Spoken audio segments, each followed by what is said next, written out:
요단강 상류. 헬몬산 기슭에서 시작돼 갈릴리 호수를 거쳐 사해에 이르는 요단강. 요단강은 중동 땅을 적시는 생명의 젖줄과도 같은데요. 요단강 물줄기는 땅을 기름지게 하고 사람들에게 즐거움을 주는 레저 장소로도 탈바꿈합니다. 고대 역사의 흔적에서부터 현대 다양한 추억의 장소가 되는 요단강. 성지가 좋다. 오늘은 요단강을 따라 펼쳐지는 색다른 풍경 속으로 함께 떠나봅니다.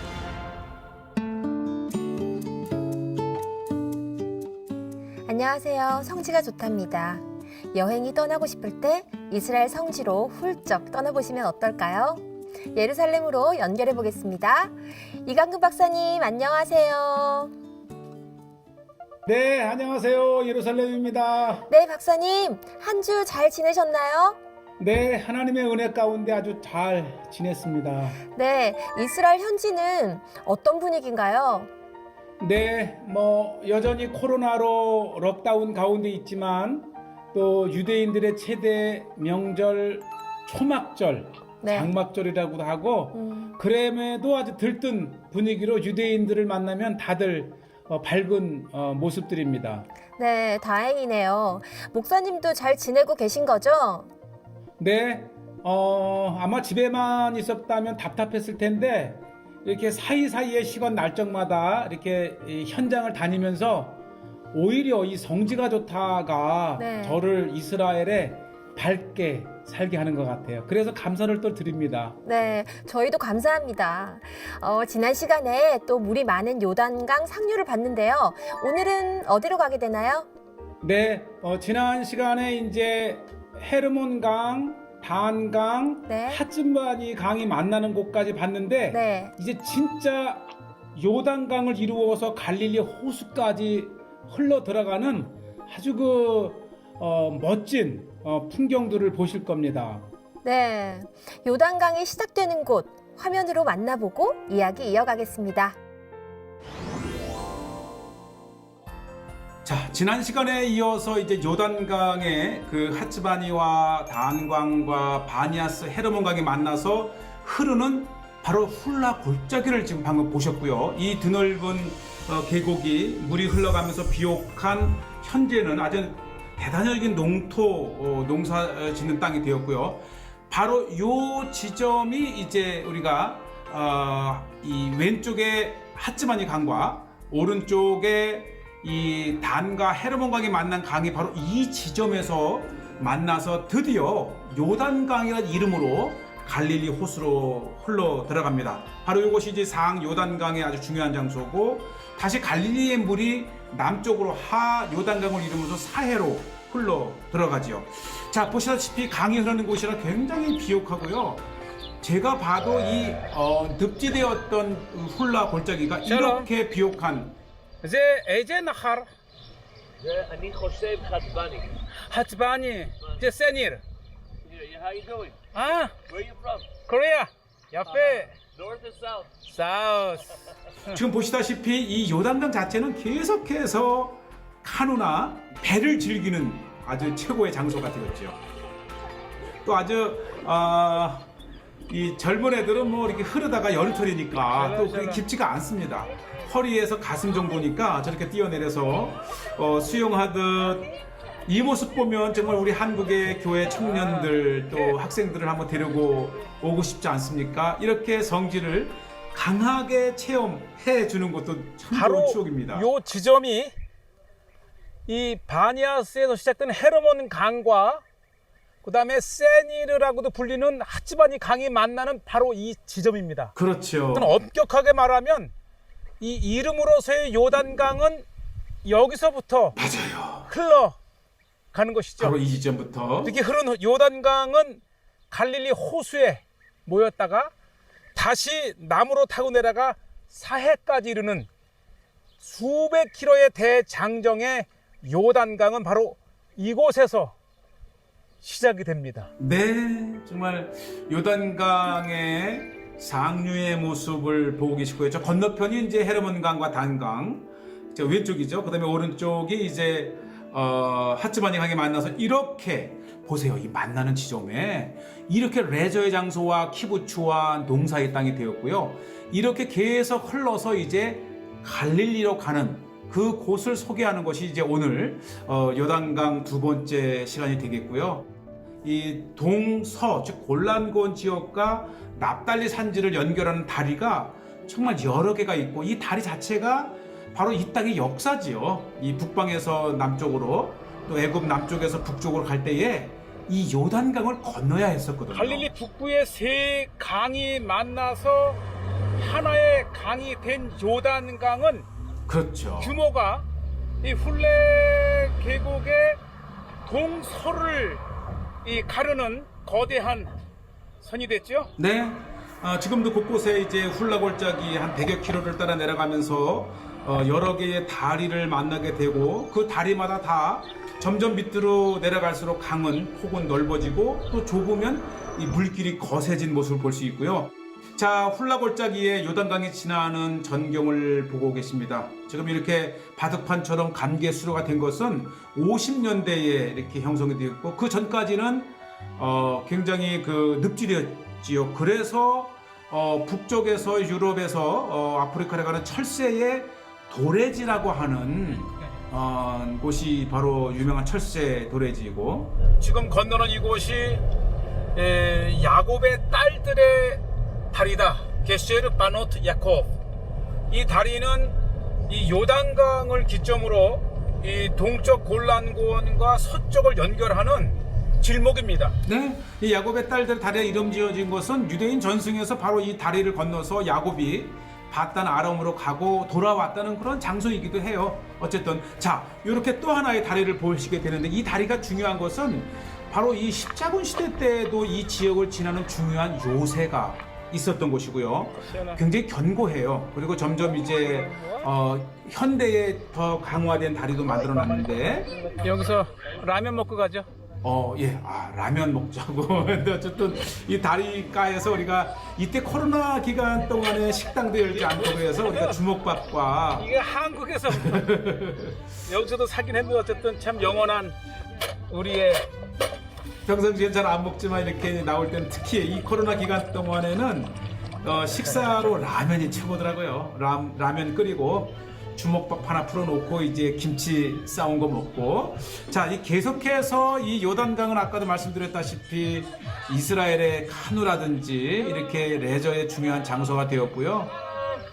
정말 이 요단강은 구간마다 이 카누, 아부 카약을 타는 정말 최고의 장소네요. 있고 한국 사람으로 라면 싫어하는 사람이 있겠어요. 오늘 점심은 이렇게 라면입니다. 그런데 특히 이 여행길에 또 고단한 이 답사길의 라면은 최고의 맛이고 이 하루 종일 땀을 흘리기 때문에 이 라면의 염분이 굉장히 심해. 모든 음식은 첫입이 중요한 것 같아요.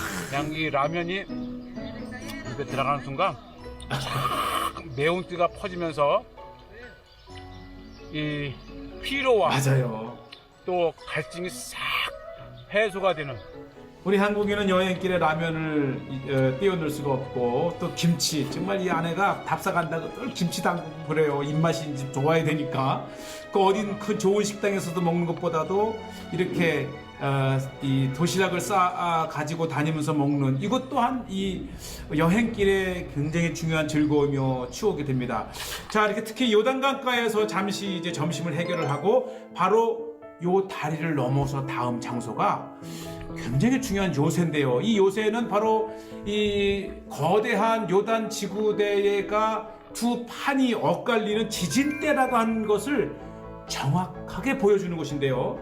이 십자군 시대 때 지었던 이 요새가 하필이면 그 지진대가 지나가는 정 가운데에 요단강의 야곱의 딸들의 다리를 지키는 이 요새가 십자군 시대 때 이후에 지어진 건데, 이 하나 재밌는 것은 이 성의 북쪽과 남쪽이 이렇게 같이 이 동쪽은 판이 올라가고 예. 서쪽은 판이 내려가는 그 거대한 요단 지구대의 두 판 사이에 하필이면 이 건물이 지어졌어요. 그래서 그래서 이게 거대한 지진 때 판이 이동하고 있다는 증거가 바로 이 동쪽 판은 북으로 북으로 올라가고 이 남쪽 판은 남으로 내려가는 이렇게 엇걸린. 근데 이게 여기만 그런 것이 아니고 정확히 반대편에도 요 정확히 남쪽에도 똑같이 판이 이동되어 있습니다. 이것이 바로 거대한 요단 지구대가 두 양쪽의 판이 이렇게 교차하는 엇갈리는 그것을 증명해 줍니다. 그러니까 이 판이 벌어진 만큼 이 집안이 서로 움직였다가는 것이죠. 두 판이 아주 굉장히 과학적으로도 그래서 지진을 바로 요겁니다. 요 북쪽과 남쪽의 성벽이 똑같이 엇갈린 것이 바로 지진을 연구하는 중요한 학술적 현장이기도 합니다. 자, 어쨌든 이제 요새의 야곱의 딸들이 다리가 지나는 요곳에 십정원 시대 때의 북방과 남방의 경계를 위한 요새를 보면서 지금 제가 이렇게 요단강에 보이는 곳에 서 있는데 역시 마찬가지로 우리가 반대쪽에서 본 것처럼 이 서쪽은 이렇게 정상적으로 성벽이 있지만 여기서부터 저기까지 약 50cm 정도가 그렇죠. 뒤틀려 있습니다. 그러니까 이쪽은 남쪽으로 이동하고 저쪽 성이 시작되는 이쪽은 북쪽으로 이동하면서 이렇게 이쪽 부분은 나와 있고 이게 쭉 연결이 됐어야 되는데 이쪽은 이렇게 들어와 있는 거죠. 이렇게 이 요단 지구대가 서로 엇갈리는 모습을 정확히 표현해 준 것이 바로 이 십자군 요새입니다. 저도 사실 이 요단강을 따라서 답사 중에 제가 설레이고 흥분할 정도로 굉장히 역사적인 현장을 우리 시청자분들께서 좀 보고 있습니다. 아마 지질을 연구하시는 분들이라면 꼭 한번 가보길 권하고요. 계속해서 이렇게 이제 요단강의 남쪽을 따라 내려가게 되고요. 자, 이제 저 밑에 어렴풋이 보이는 쪽은 이제 거대한 갈릴리 호수 쪽으로 좀 내려가고 있고요. 이 갈릴리 호수로 이 요단강이 들어가는 입구에는 세 성읍이 있지 않습니까? 가버나움과 고라신과 베세다. 지금 바로 고라신을 보고 계신 거예요. 바로 이 세 성읍은 고대로부터 이 갈릴리 어부들이 살던 그 어부에 관련된 마을들이고요. 지금 이제 코로나로 문이 닫혀서 안으로 들어가지 못하지만 지금 요단강가 하류에 형성된 바로 이 고라신의 모습을 보고 계시고 바로 이 모습이 회당이죠. 우리가 이제 고라신을 방문하게 되면은 이 모세 의자라고 있는 회당을 이렇게 제가 들어가지는 못했지만 드론을 그 안쪽으로 띄워서 시청자 여러분들께 이 고라신의 현재의 모습을 이렇게 보여드리고 있고 또 방문하신 분들이라면 아마 더 실감 날 터인데 자 고라신을 내려와서 갈릴리 쪽으로 내려와서 이제 동쪽 왼쪽으로 이동을 하게 되면 바로 이 베세다를 보고 계신데 자 이곳은 바로 갈릴리 호수에서 북쪽으로 올려다본 요단강의 모습이고요. 역시 이곳에도 동쪽 골란 지역과 서쪽을 오가는 다리가 이제 곧 있게 되는데 무엇보다도 바로 이곳에 이 베세다의 유적지를 좀 보여드리고 있습니다. 베세다에서 남쪽으로 이제 갈릴리 호수도 보셨고 바로 이곳이 이 베이트 사이다 이게 바로 어부의 집이라는 뜻이잖아요. 그러니까 이 베세다야말로 요단강가에 가장 가까워 있는 마을로서 이 베드로의 고향이기도 하고 바로 그때 그 모습을 벳사이다를 보고 계신데 이게 이스라엘의 이제 국립공원화 되어 있어서 순례 중에도 좀처럼 가시지 않지만 오늘 이 성지가족터를 통해서 요단강을 소개하면서 벳사이다를 이렇게 소개를 하고요. 굉장히 왜냐면 이 아시리아 북방 쪽에서 쳐들어와도 길목이기 때문에 지금 이것이 벳세이다의 도시 성문 입구입니다. 이곳에 살았던 안드레와 베드로도 어쩌면 늘 그렇죠. 이 문을 통해서 벳세이다를 들어가고 나갔었겠죠. 바로 이렇게 동쪽에서 서쪽으로 또 서쪽에서 동쪽으로 들어가고 나가는 문을 보고 계신데 자 이게 이 벳세다의 이 발굴된 성문을 보니까 규모 자체가 작지 않은 도시였다고 하는 것이고요. 우리가 베드로와 안드레를 생각할 때 갈릴리 지역에서도 굉장히 규모가 컸던 도시 출신이었다고 하는 것을 보시고요. 주전 8세기인 주전 732년에 아스리안 왕 디글랏 빌레셋에 의해서 이 벳세이다가 파괴됩니다.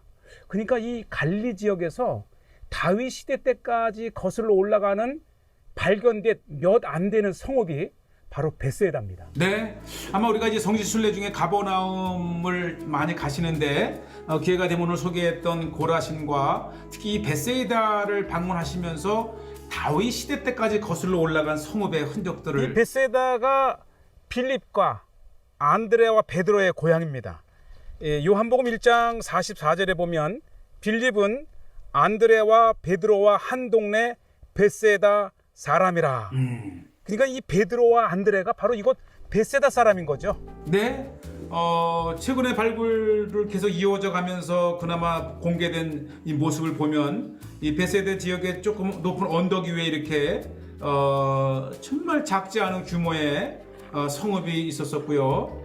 특히 이곳의 이 구조물들을 발굴 후에 표지판말을 잘 설명을 해놨기 때문에 차분히 돌아보시면서 이 베드로를 생각하시면서 한번 돌아보실 만한 장소이고요. 특히 요쪽은 지금 방문하는 곳은 이 포도주의 저장고가 요단강이 갈릴리로 흘러 들어가는 입구 어귀에 아주 전형적인 세 마을이 있는데 지금 제가 서 있는 이곳 벳세다와 요단강 건너편에 가버나움, 예, 그리고 저쪽 언덕 위에 보이는 저 마을이 네, 고라신입니다. 고라신이 건네다 보입니다. 고라신과 가버나움과 이 벳세다는 이 갈릴리의 북쪽 요단강이 흘러 들어가는 입구에 있는 세 마을이죠.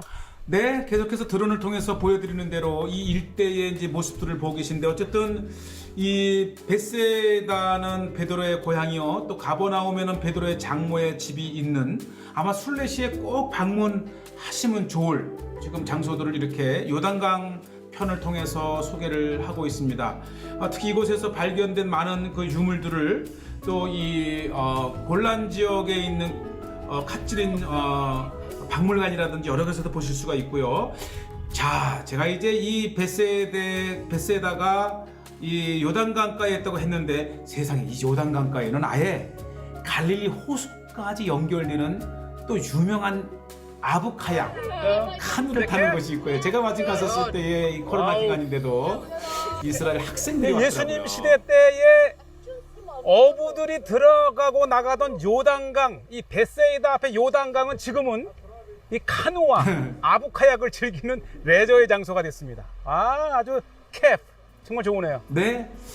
또 이 북쪽까지 가지 않고 가버나움의 근처에 있기 때문에 아마 우리가 한 시간에서 2시간 정도만 시간을 낸다면 미리 예약하고 이렇게 장로님, 목사님, 권사님, 뭐 우리 청년들, 학생들, 이 성도님들이 한 번쯤은 이렇게 한 8명에서 10명이 타니까 뭐 이렇게 타고 그리고 타고 온 버스는 이 하류 도착 지점에 대기를 시키면 한 2시간 정도면은 정말 멋진 요단강을 아주 학생들이 아주 뭐 최고의 요단강 경험을 하고 있고요. 뭐 한 20-30명만 돼도 이렇게 탈 수 있어서 꼭 제가 강추를 합니다. 이 코로나가 끝나고 성지에 오신다면 이 벳세다에서 경험하는 이 아부카약 카누 경험 꼭 하시고요. 자, 이제 제가 이 강을 타고 내려가면서 바로 이곳이 벳세다의 들녘입니다. 벳세다 들녘하게 되면 또 예수님께서 5천여 명을 먹이신 그러한 그 언급된 장소이기도 하고요. 지금은 이 갈릴리 호숫가에 이렇게 큰 농사를 하는 개간을 해서 지역이 발달이 되어 있고요. 바로 앞에는 바로 이곳을 건너던 다리를 한번 잠시 보여드렸고, 자, 드디어 이제 요단강의 하류 지점에 이렇게 와 계시고요. 역시 이곳에서는 이제 카누를 타고 갈릴리 호수까지 들어가다 나올 수 있는 곳이 형성이 돼 있어요. 자, 제가 우리 성지 가족들을 통해서 이 전형적인 순례길뿐만이 아니라 지금 저는 이 헬몬산에서 시작한 요단강을 따라 긴 여정에 이제 마침내 갈릴리 호수 요단강 입구까지 왔습니다. 네, 한번 여유가 되신다면 이렇게 우리 특히 목사님들 안식년 내에 성지에 오신다면 자, 정말 귀한 화면 아닙니까? 드론이 아니고서는 볼 수 없는 요단강, 상요단강이 갈릴리 호수로 흘러드는 부분이죠. 이렇게 거대한 이 요단강의 상요단강 하구의 갈릴리의 멋진 모습들을 보고 계십니다. 네, 요단강 잘 봤습니다. 박사님, 요단강의 전체 길이가 어느 정도 되나요? 요단강이 계속 굽이쳐 흐르는데 통상적으로 전체 제가 보기에 한 300km 정도 되고요. 네. 수원지 헤르몬 바니아스나 단에서부터 갈릴리까지 대략 한 100km. 네. 그리고 다시 갈릴리에 모인 물이 사해까지 한 200여 킬로 이렇게 봅니다. 네, 굉장히 기네요. 또 중간에 야곱의 딸들이라는 다리를 보여주셨는데요. 역사적인 다리 같던데 왜 그런 이름이 붙여졌나요? 그러니까요. 우리 기독교 쪽에는 많이 알려지지가 않았는데 유대인의 전승에는 그쪽이 야곱이 바단 아람으로 갈 때 건너갔다가는 그 장소도 있고 그래서 네. 요르단에 뭐 숫꽃, 마하나임 이런 게 있는데 네. 이 지역에도 마하나임이 있고 또 이 바단 아람으로 갔던 다윗과 관련된 전승이 있어요. 그래서 네. 지금 상 요단강 쪽의 유대인들의 전승에서는 이 야곱이 바단 아람으로 갈 때 건너갔다가는 또 그 전승을 가지고 있더라고요. 네, 그렇군요. 저는 베세다와 고라신이 요단 강가에 있는지 몰랐어요. 또 베세다가 또 어부의 집이란 뜻이라고 하셨는데 그럼 지금도 어부가 있나요? 예. 그러니까 이 고대는 이 상 요단강이 갈릴리에 흘러드는 입구에 집중적으로 어부의 마을이 있었거든요. 이 베세다, 고라신, 가버나움이 그 어부들의 성읍이었는데 네. 이 베세이다 자체가 베이세이다 이게 어부의 집이란 뜻이에요. 네. 그렇지만 이제는 이제 갈릴리 호수의 고기잡이 어부가 주 이 이제 직업이 아니다 보니까 지금은 이제 베세다와 고라시는 사람이 더 이상 살지 않는 이 유적지로 네. 남아 있고 사실 가버나움도 사람은 살지 않고 우리가 순례를 갔을 때에 그냥 보게 되는 회당과 베드로의 집터와 이런 유적지로만 되어 있어요. 그러고 보면 고라시나 베세다야 또 가버나움아 내가 네게 전할 복음을 다른 곳에 전했더라면 벌써 회개하였을 터이다. 그래서 그냥 우리가 지나가는 말로 네. 예수님이 저주했기 때문에 더 이상 성읍이 살아있지 않다. 또 이렇게도 얘기를 합니다. 그렇군요. 말씀이 살아있는 곳이 성지라는 생각이 듭니다. 맞아요, 맞아요. 이 성경을 펼쳐놓고 구석구석을 다니다 보면 정말 말씀의 땅. 그래서 이 성지는 꼭 말씀과 함께 보아야 될 장소인 것 같아요. 네. 그리고 요즘은 또 요단강이 레저 장소가 됐나 봐요. 맞아요. 워낙 이 광야에 그냥 다양성이 없다 보니까 요단강 자체가 생명의 젖줄이고 중동 땅에서 볼 수 없는 강이 있잖아요. 네. 특히 이제 하 요단강은 이 요르단과 비무장지대로 군사 지역이어서 들어갈 수가 없는데 네. 이 상요단강은 이스라엘 그 훌라 골짜기 내에 있기 때문에 네. 얼마나 다양한 그 레저가 있어요. 꼭 이 카누 타기뿐만 아니라 뭐 낚시도 하고 또 그 일대를 다니는 그 트레킹 코스 또 뭐 이 산악용 자전거 정말 다양한 레저의 장소가 상요단강 중심으로 많이 있습니다. 네. 요단강을 배경으로 라면을 드시던데요. 그 맛은 잊으실 수 없겠어요. 사실은 이 코로나 기간이라 식당이 다 문을 닫아서 우리가 비상용으로 가지고 다니는데 네. 이 땀 흘린 직후에 먹는 이 라면은 정말 이 성지에서 특히 답사하는 저에게는 큰 위안입니다. 네. 성지에서 라면을 드실 수 있는 건 또 박사님만의 특권이 아닌가요? 그래서 감사하고요. 제가 라면을 먹는다고 또 아무 데서 먹지 않잖아요. 요단강가에서 먹는다든지 아주 그 하나님의 말씀과 함께 적절하게 위안이 되는 음식이에요. 네, 맞습니다. 고향의 맛이죠. 오늘 여행도 감사드리면서 여기서 인사드릴까요? 네, 감사합니다. 한 주간도 평안하세요. 네, 성지가 좋다는 인터넷으로 다시 보실 수 있으니까요. 많은 시청 부탁드리고요. 저희는 다음 이 시간에 다시 인사드리겠습니다. 여러분 고맙습니다.